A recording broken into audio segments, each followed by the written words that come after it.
and welcome to the SGS Community Platform, where we shine a spotlight on community events, causes, and organizations that are making an impact. Today, we're honored to have not one, but two extraordinary guests, a dynamic husband and wife duo, Nipendra Singh and Rita Singh, who bring decades of experience in high-tech manufacturing, leadership coaching, and organizational consulting. They're both co-authors of their new book, Be a Warrior in Business.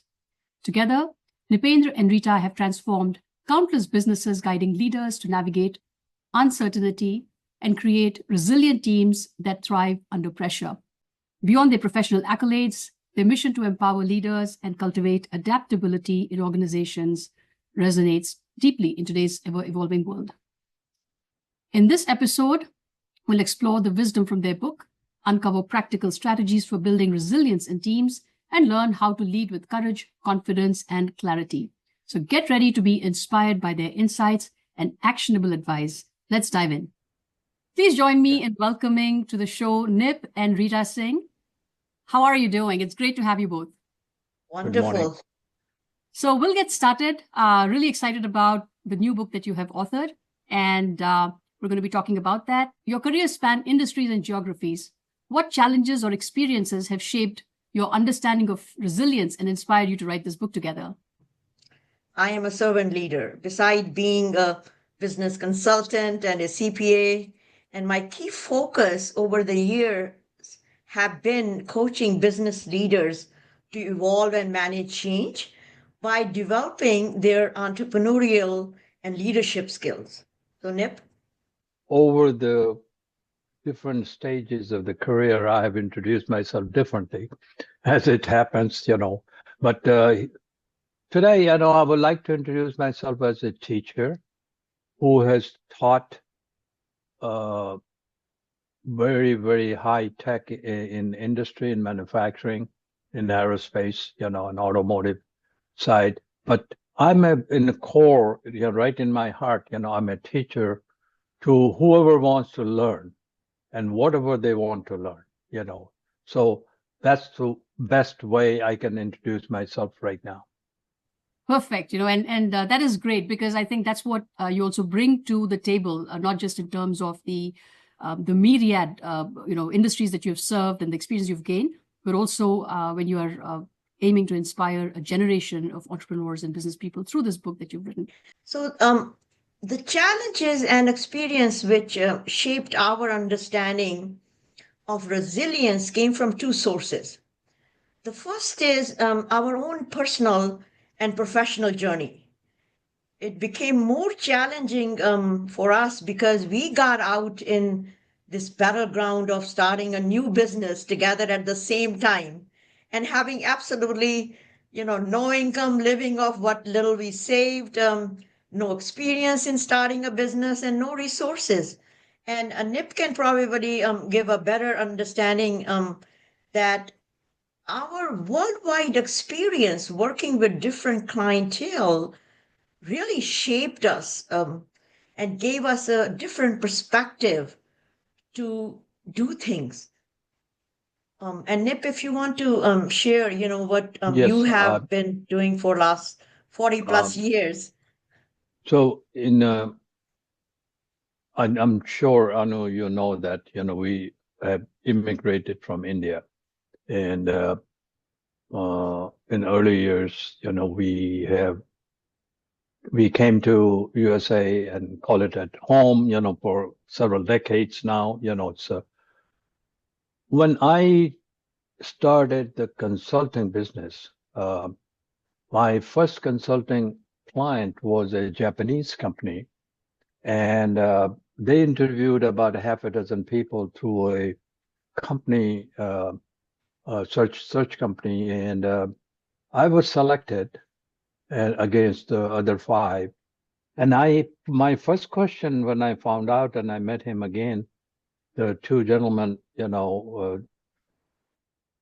from Japan, and I asked the question, why did you choose me? And one of the question, in answer, one of the guys said, because you bring the best of East and West. That thing stuck with me And so I deal in my current role as a manufacturing, and I still go in Japan, I go to Asia, I go to Europe, I do work, within the United States, the North America, and I see different cultures. And when I see talking about cultures, it's not only just the social culture, I'm talking about the work culture. So blending all those things together, I think, made me look at it. And when Rita started talking about this book, which she had been thinking about for 20 years, and I said, wow, that's where some of the things which we learn we can share, and that's what has happened in the book. Okay. I absolutely love that response, Nip. I think what you've done is you've painted a picture where it's not just your business acumen or the formal education or the degrees and all that experience, but it's also the underlying philosophy, the orientation that you bring, especially, having grown up, I'm sure, reading Bhagavad Gita and the kind of influences that have Correct. shaped you as a person. So I'm really excited and, curious to learn a little more about that. So that's wonderful. In your business, you've probably noticed that leaders struggle to build resilient cultures.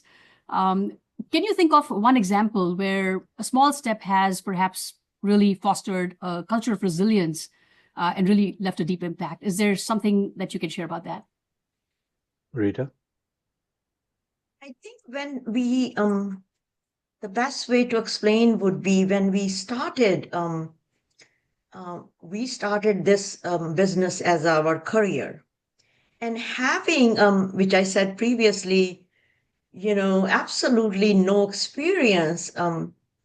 We had no choice not to be a warrior, because all those struggles you face when you start any business, you don't know what the technology or the services you're going to offer. So all of this made us think that what else, when we start this consulting company, what can we do? What kind of services we can offer? What resources we need? What talent we need? So all of these things, and this is going back 35 plus years. Things were not like this. There was no AI, at that time, that I could just type in and all the information will be in next second with us.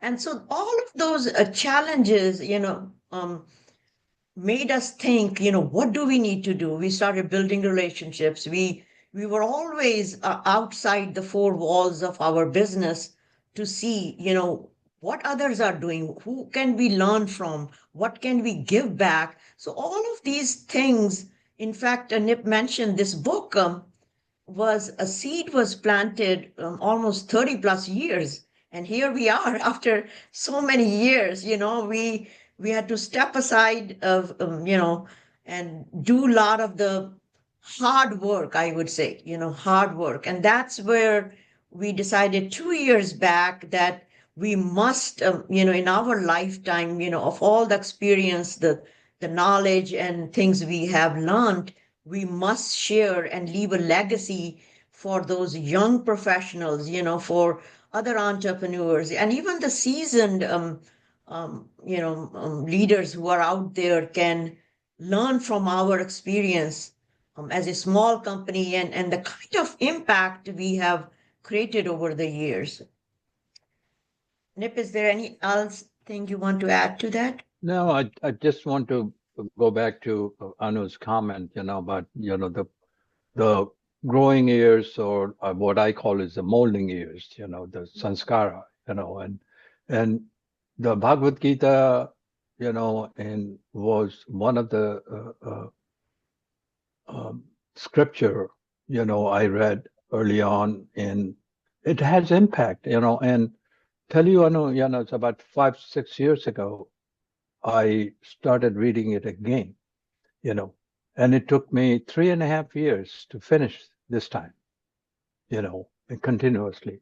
And it talks about it, and if you, in the book, there you will find several reference from Gita, but the thing is here is that whether you working with a large corporation, whether you working with a small corporation, you are giving your best, because that's your job. That's the one thing, you need to learn.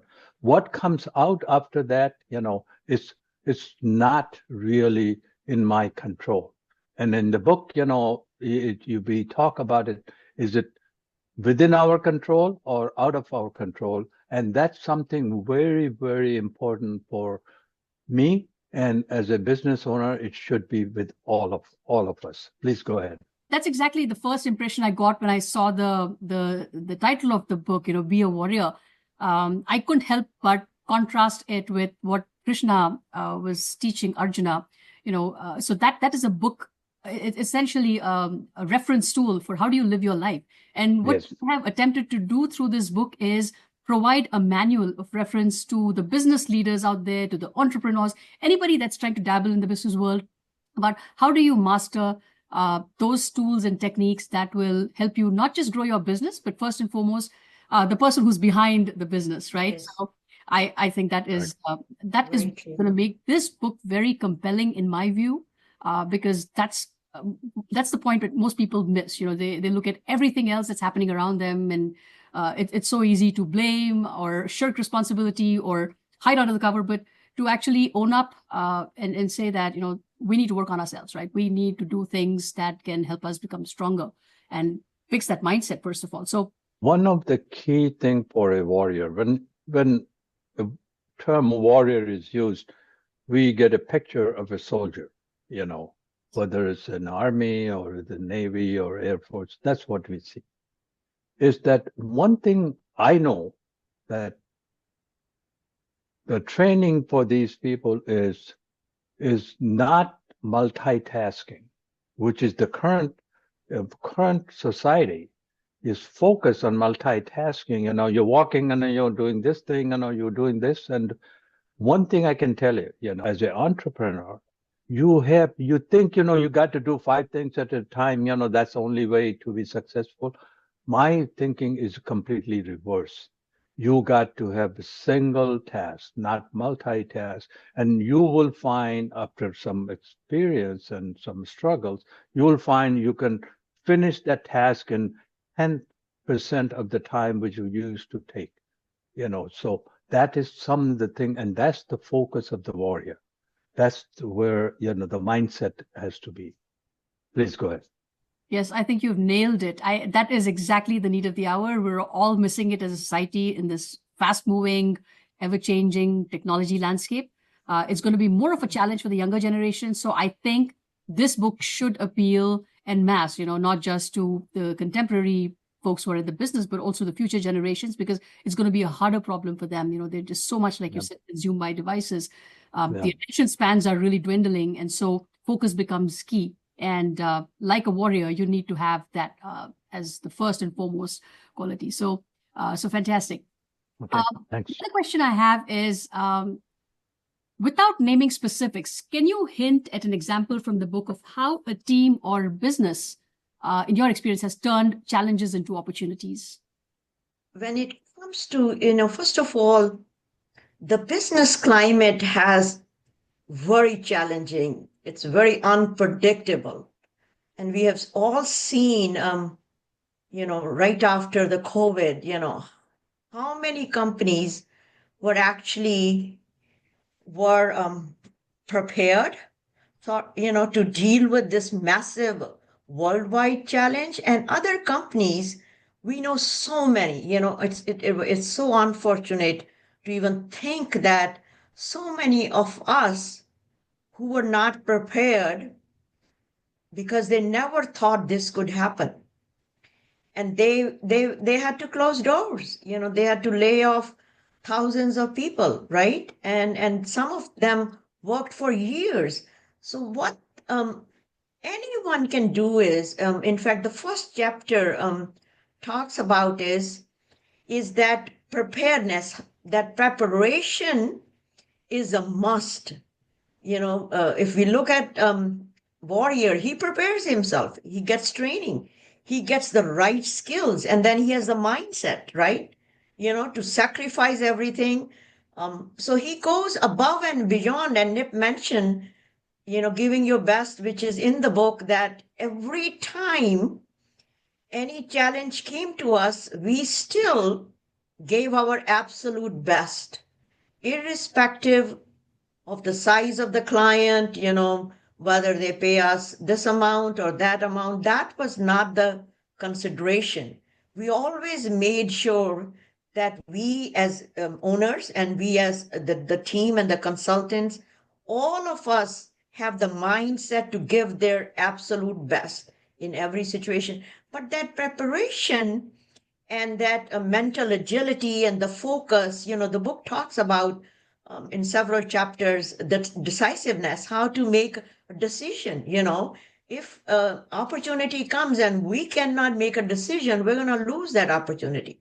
So there are many instances in our own business where, as a small company, but we were very attentive. We were very aware of where the situation is. What can we do, to change that? So that's what, throughout the chapter, from first to ninth chapter, book kind of walks the reader through that process. If you have the mindset and the skill, you can outmaneuver any challenge or battle. So in here, I know, it's two things I like to mention. The first thing is all the qualities we talk about in a warrior or a business warrior, or sometimes we call it as a leader. These qualities are not one is born with. Okay, these are acquired qualities. So one of the messages you have to acquire, and if I can acquire it, you can too. Okay, so these things are acquired by doing some work and practice and practice and practice. And the second thing I would like to talk about it, in here is that, and this is my personal belief, is that there is always something good, even into the most horrific things come out, okay. Krishna again, talked about it, the war with Arjun, he said, yeah, it's a horrific thing, but the end result is the evil is rooted out. Same thing in here. When you, as a business owner, and many times, Rita can talk more detail on that if needed, and we have time. We can talk forever. Okay. So, but that's not the point. We have to. Here is that you got to look at that. What happened cannot be changed. What is today? I can do something tomorrow. I don't know what is going to happen, so what is going to do today? And I must pause and reflect carefully. What has happened and what is the data showing me? And data doesn't mean number. Data is what happens around you. Everything is data, So you look at things and then it said, okay, now I pause, I understand, now I need to respond to it. Not react to it, respond to it. And if you respond to it, tomorrow will be better than today. That's all. Thank you. Wonderful points that you both have made. Rita, you've talked about how you need to have an agile mindset, how you need to really look at the situation as it evolves, and gave a great example in COVID. I mean, what better situation that threw the whole entire world into disarray, right? And then I think businesses were so deeply impacted. And at that time, for you to say that we focused on what was the right thing to do for the businesses and how the problems needed to be solved, I think that was just the right approach, the best approach that you could bring to the table. And for Nip, for you to talk about the way things go.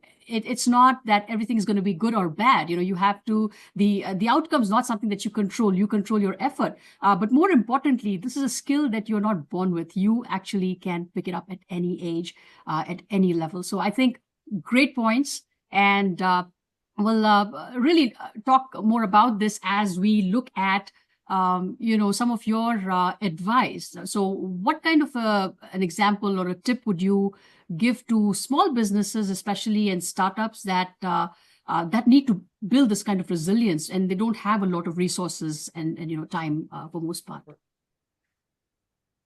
The first one, which we have, done over the years, and it's a way of life for us. It's not something we do differently one day or the other day.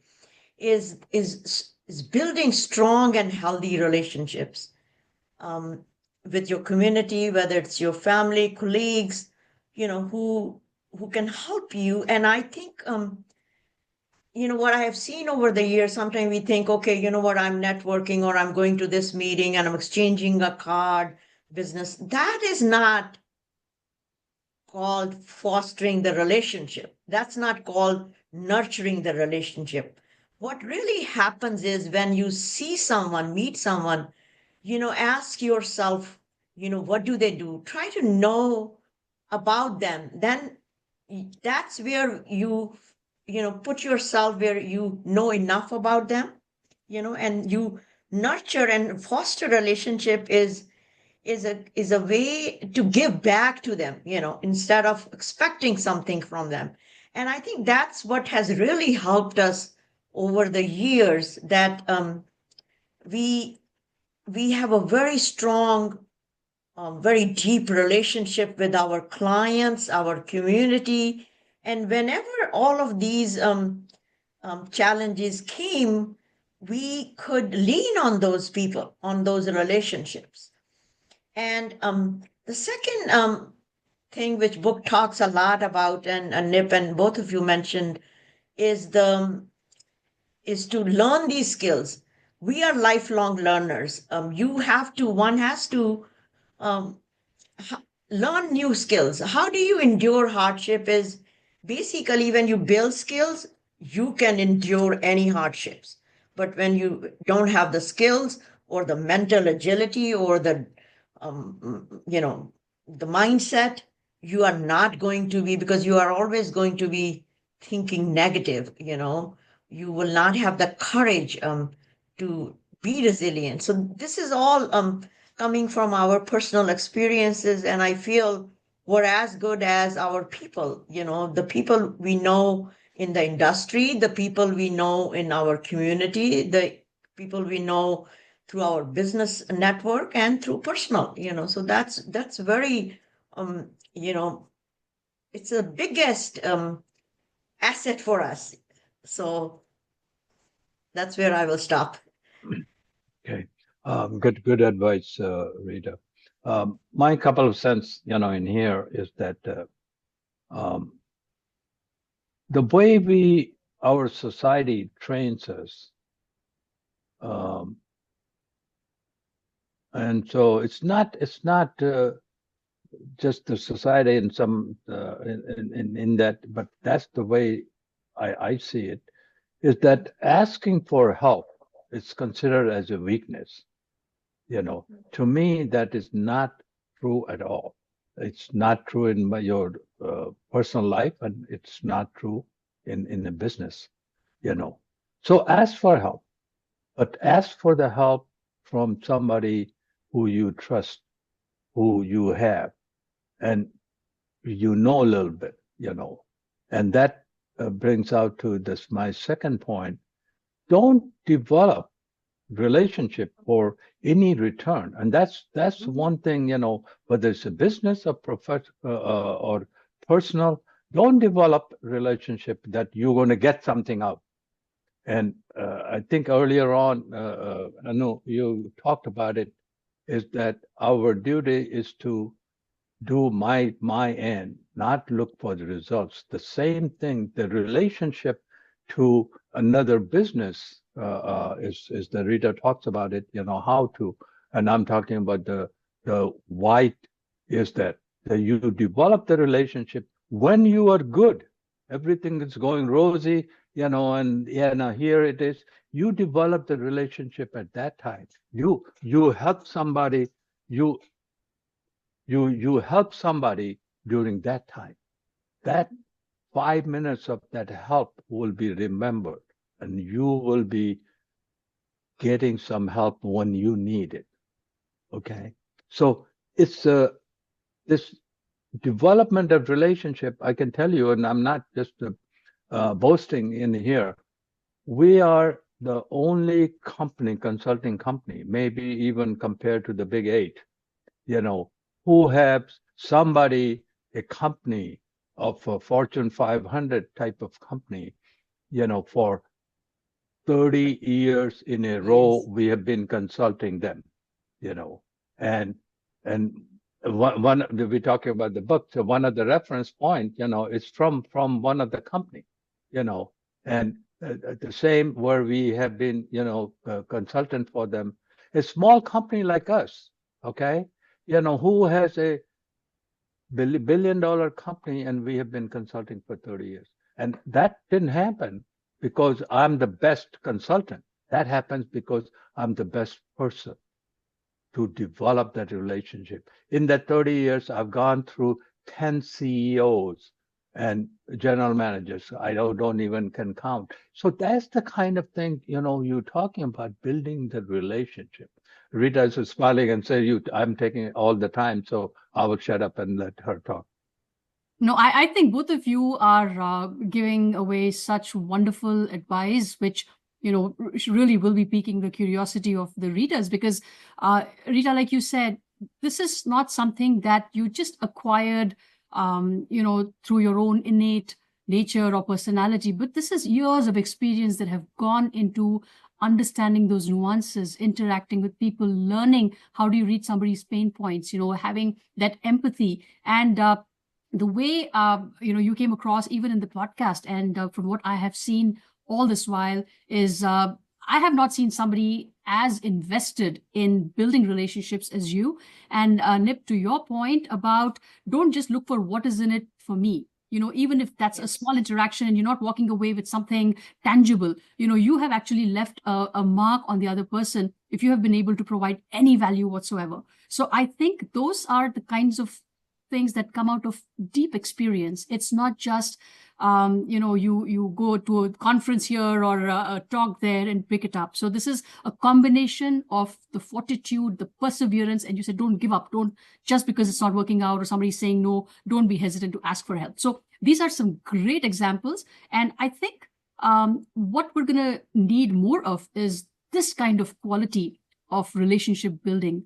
This is exactly what is needed as we step into the scary world of AI more and more, because this is something that AI will not be able to replace, Correct. Not anytime soon, right? So fascinating. And, that kind of helps me lead to my other question, which is, how do you see the future trends like AI influencing the need for resilience in teams and organizations?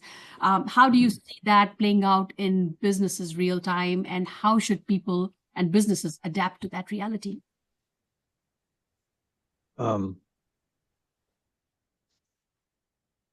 Just a quick shot, and I mean, everybody's every day, you can spend 23 and a half hours of your day, it's about talking about what AI is doing or what AI can do. In my 3.5, 4 decades of experience, I've seen a lot of trends coming. And in the end, the trend come in and filter in without us even knowing, and most of the time, these trends, and AI is not a trend, it's just going to be a way of life, and, but hopefully this AI business and the way of working in a modern society, just you talked about the COVID and everybody is remote, and now when the company want everybody to go back, and a lot of people saying, I don't want to go back, and this thing is going to change. So AI is going to make it filter in, but AI is not going to be able to train you into these basic qualities. The book talks about it, and Rita is so passionate about these things.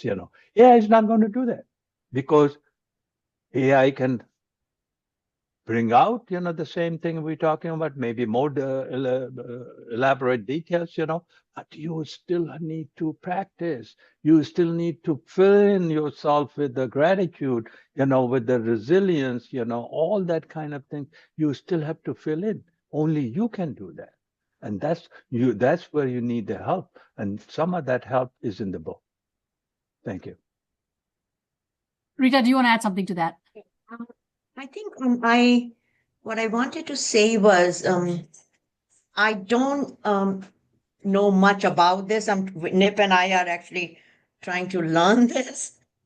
What really comes to my mind is that as a owners, as leaders of the companies and businesses, I think one responsibility we have is with all of this change which is happening every second around us is to making sure that the people and the machines, they collaborate or align with each other seamlessly, so nobody gets hurt out of this. As an entrepreneur, I can't rely on AI every day. We have talent and people who have supported us throughout the journey who are still with us, and we lean, whether it is we are doing a research or writing another report. So what I think is that people should be a major focus of our vision and strategy. We can't completely eliminate them out of this picture, to me. So again, overall, your company mission, your values, your culture, whatever your objectives of our responsibility as entrepreneurs is that we make sure that we take care of our people in the growth and the opportunities we are seeking to develop for personally and professionally. So everybody grows, out of this, whatever the outcome of this new technology is. So I think you've made some great points there. So like Nip mentioned, the data is what's happening all around you. It's not just some numbers and some graphs here and there. And yes.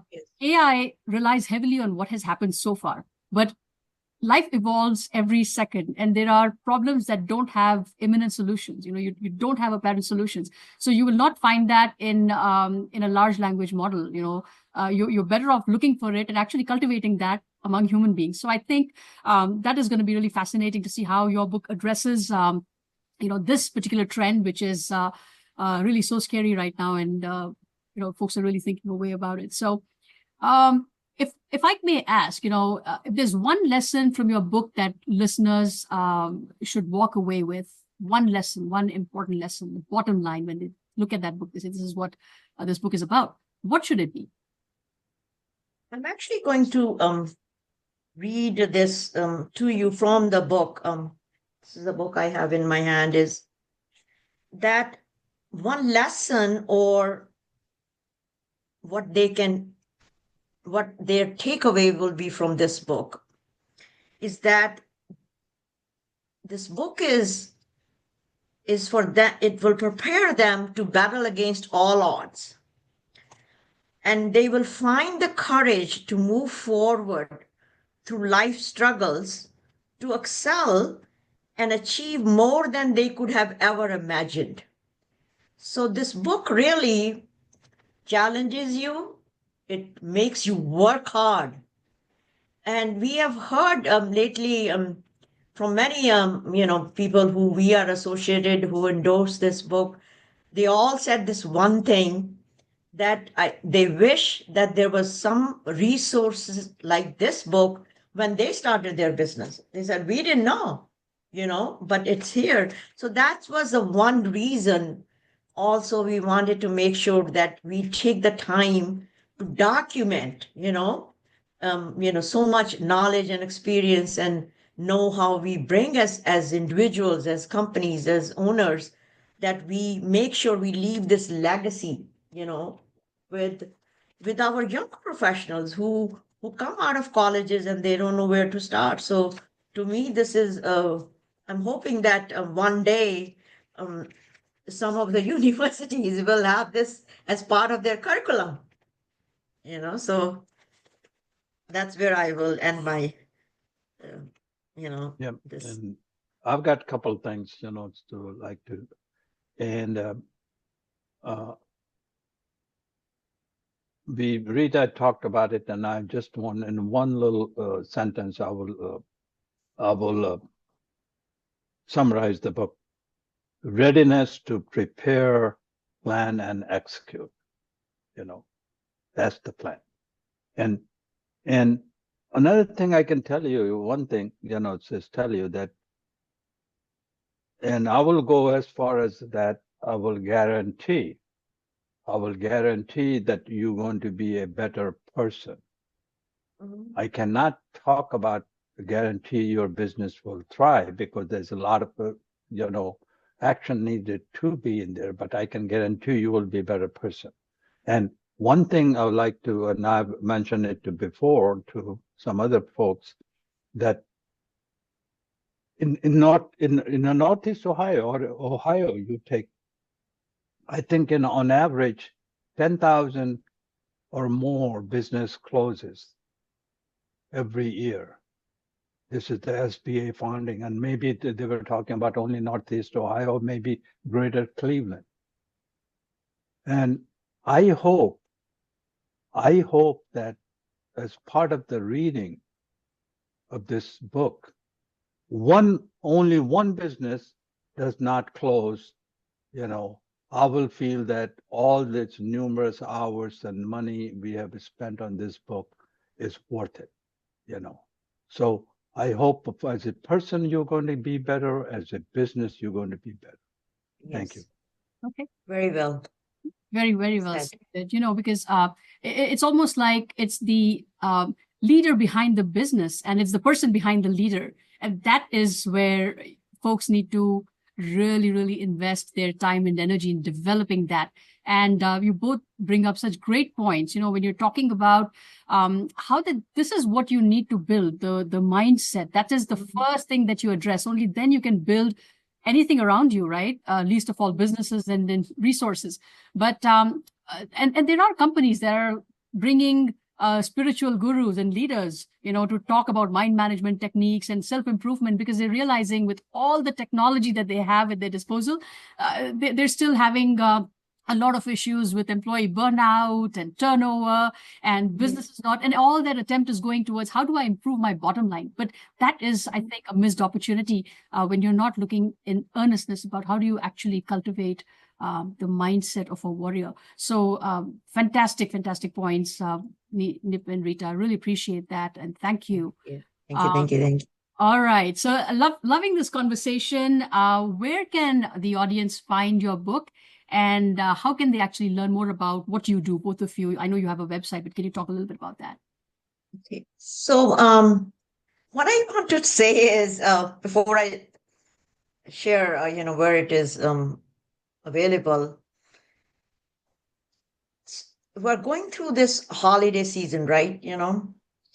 This is what I want to share to the listeners, that if you are struggling to find the last minute gift, socks are a wonderful thing. And I think we need to skip that stress.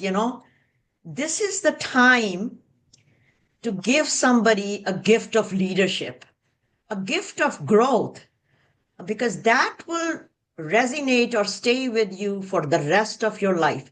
It will change the life. It will change you. It will give you that blueprint to succeed.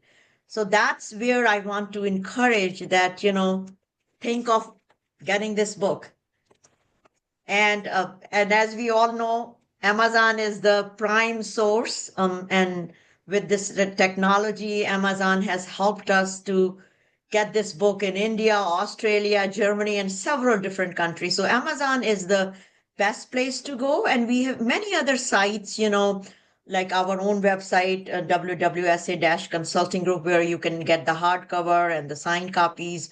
There is Goodreads, Porchlight, Barnes and Noble, Books A Million. So there are numerous sites and platforms are available where anyone can walk into a shop and get the book, but online, Amazon would be the best resource to get this book, and also very fast. So go to Amazon, and just type Be a Warrior. And don't forget, which I always say, is to write your review and rating, because that will inspire other readers and entrepreneurs, to get that blueprint to succeed, and what else they can learn and incorporate, especially we're at the year end, and this is the prime time, to plan and prepare yourself, so as you are in January 1st 2025, you're ready. Oh, I think that's perfect, because there are a lot of folks out there who are thinking of starting their own businesses, and going to a resource like How Do I Start a Business should be the first thing. But I think more importantly, How to Be a Warrior is something that they should first and foremost address before they start on this journey. I think you guys have built a great business together, and so much sweat, blood, and equity has gone into it. And it all comes from a place of lot of experience, trials and errors and tribulations, which folks can actually skip. They read the book and they walk away with timeless wisdom. So I'm really grateful to both of you for taking this time and sharing your insights and experiences from Be a Warrior in Business. It's been an absolute pleasure and a joy to explore the principles of what makes somebody resilient and what leadership is about. So wishing you all the success with your book and the amazing work both of you continue to do in empowering leaders and teams. To our listeners, if you would like to dive deeper into the strategies that we discussed today and to what it takes to be a leader with a warrior mindset, you can find the link to purchase the book in the description, in the episode description below. And as always, I want to thank you from the bottom of my heart for tuning into Sarvagun Sampan. And until we meet next time, please stay curious, stay resilient, and strive to give it all the best in everything you do. Thank you. Thank you. Thank you. Thank you. Thank you so much.